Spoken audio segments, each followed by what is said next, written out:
Les dernières années de sa vie, Jane Birkin était affaibli par une leucémie et son AVC qui l'avait frappé en 2021.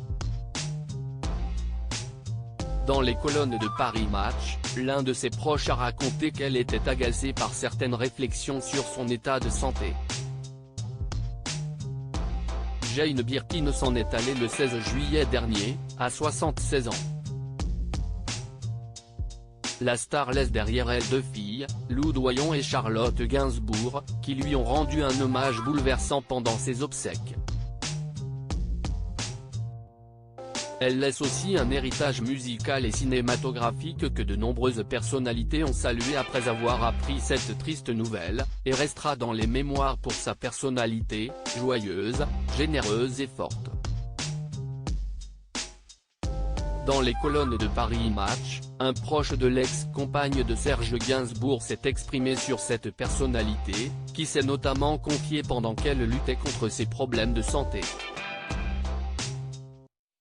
En effet, après plusieurs années de combat contre une leucémie ainsi qu'un AVC, Jane Birkin avait été hospitalisée, il y a quelques mois, pour des problèmes respiratoires.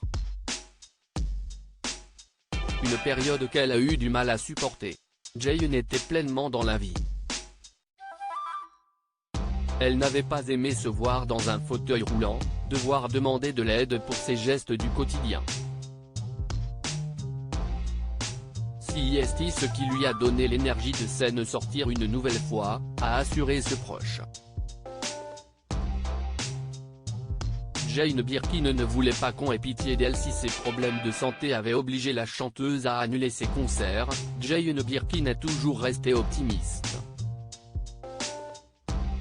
Elle était la première à nous expliquer qu'elle allait remonter sur scène, elle voulait toujours regarder devant, a-t-il révélé.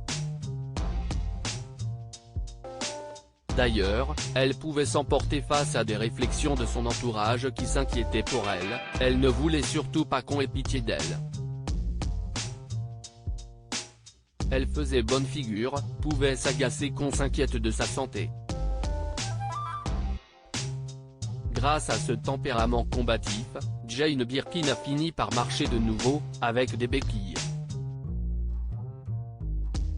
Elle a ainsi pu se rendre au mariage de Ben Attal, le fils de Charlotte Gainsbourg et Yvan Attal, le 1er juillet dernier. Et si elle souhaitait retrouver son public, le sort en a décidé autrement.